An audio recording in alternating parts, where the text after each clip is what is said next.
दादी लक्ष्मी आया ना मार्केट में मंदिर है बधी जगह जो है लक्ष्मी क्या ही नहीं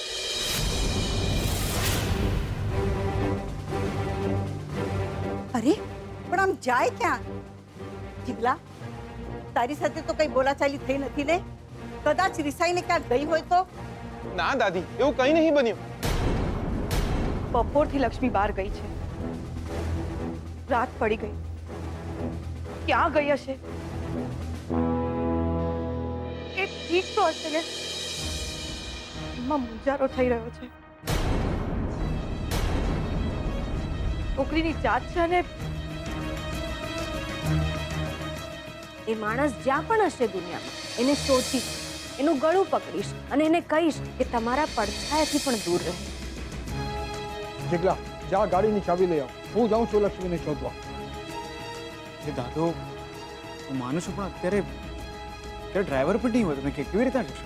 આ ઘરની દીકરી ખોવાઈ છે અને આ દાદાના હાથ પગ એટલા મજબૂત છે કે આખું શહેર ફરી વળવું છે. મને મારી ફિકર નથી, મને લક્ષ્મીની ચિંતા છે. લક્ષ્મીની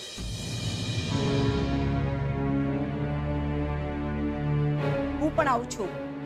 જ્યારે શોધનનું અપહરણ થયું હતું ત્યારે આ લક્ષ્મીએ આખી રાત માથે લીધી હતી. અત્યારે પૈસા કે દાગીના આપેથી ન ચાલે. અત્યારે પોતાના જીવથી વધુ એ ચિંતા કરવી પડશે. ચાલો હું પણ આવું છું. જો તારા પર ફોન આવે મને તરત જણાવજે. हाँ दादाजी ચાલો ચાલો.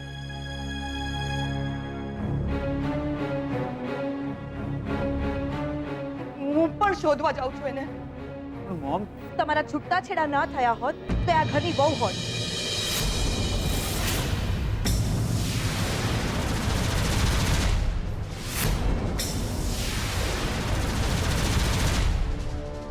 ને હવે છૂટાછેડા થઈ ગયા છે તો પણ એ આ ઘરની દીકરી ખરીને.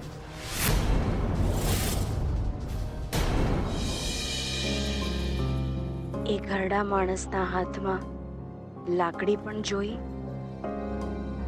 અને ઘોડિયાની દોરી પણ. હું તો નક્કી જ કરીને જ્યોતો દ્યો કે મારી મારીને એનું માથું ફોડી નાખે. પણ ત્યાં જઈને જે જોયું હોય એ જોઈને હલી જવાયું યાર. એ માણસ દોરી ખેંચીને ઘોડીઓ ઝુલાવી રહ્યો હતો. અમે લોકો પાસે ગયા. પાસે જઈને જોયું તો શું બેનબા, એ ઘોડિયામાં કોઈ બાળક નહોતું. એક ઢીંગલી હતી, ચમકડાની ઢીંગલી. લાગે છે કે એની છોકરી ખોવાઈ ગઈ હશે કે મરી ગઈ હશે, એટલે જ આમ ગાંડો થઈને ફરતો હશે. હા માસી, અને એટલે જ તો અમે એમને એમ પાછા આવી ગયા. એને ના મારી શક્યા. જો શોધનિયા તું ગુસ્સો ના કરતો. તને એવું ના લાગવું જોઈએ કે જે માણસે તારી આવી હાલત કરી અમે એને માફ કરી દીધો. હશે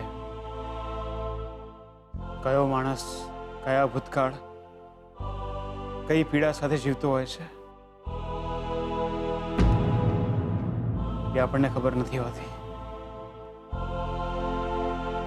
માણસને ગાંડો કોઈ બીમારી નહીં પણ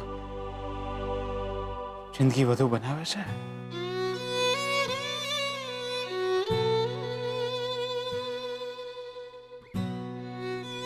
મારી વાતો સાંભળીને એવું લાગે છે કે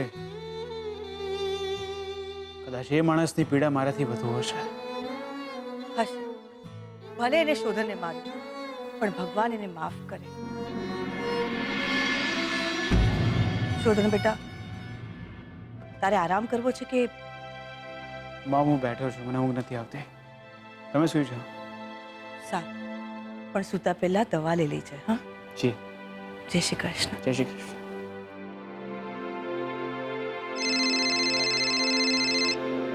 ક્યારે કોનો ફોન છે? પેલા બાપાનો ફોન છે, હું વાત કરીને આવું. હલો બાપા, તમે સૂતા નહીં હજુ? તમે દવા લઈ લેજો.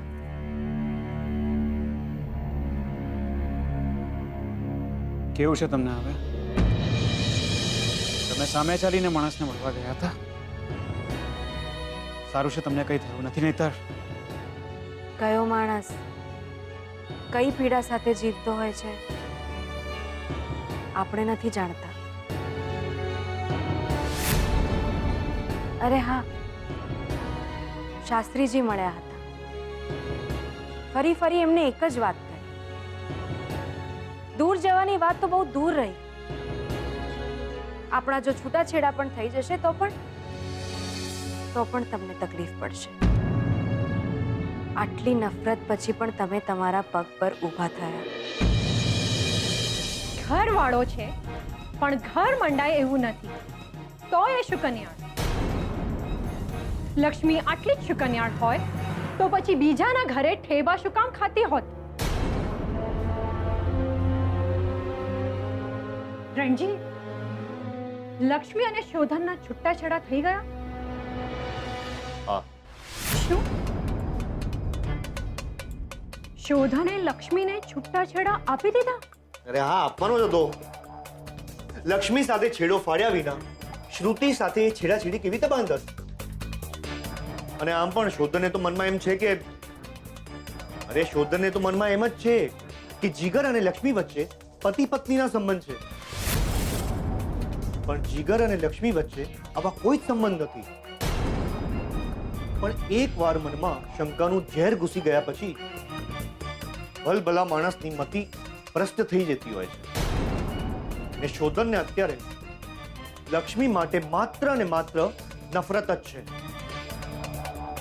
રણજીત, તો એ નફરતને વધારો,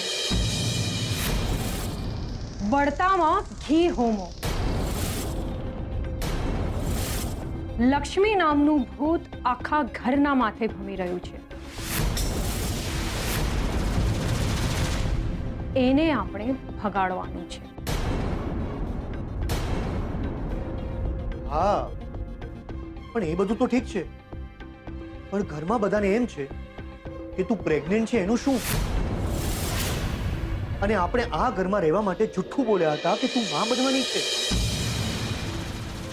અને હમણાં થોડાક જ મહિનામાં કયા વિના બધાને જ ખબર પડી જશે કે તું માં બનવાની જ નથી.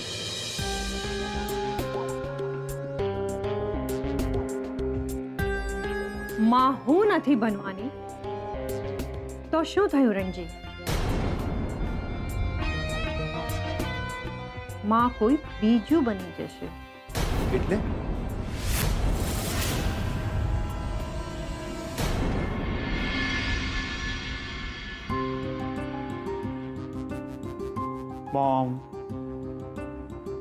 મોમ તો નહીં કરને આવું પ્લીઝ, મને નથી ગમતું.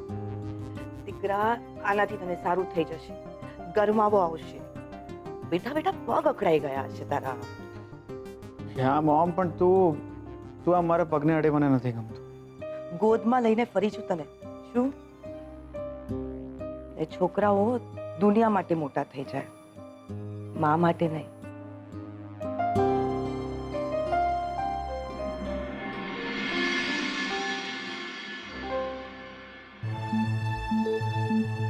શોધન, એક વાત કહું? હા બોલ ને મોમ. તને ખબર છે ને તું લક્ષ્મી તકી સલામત છે, તો પણ તેને ઘર છોડીને ચાલ્યા જવાનું કહ્યું હતું.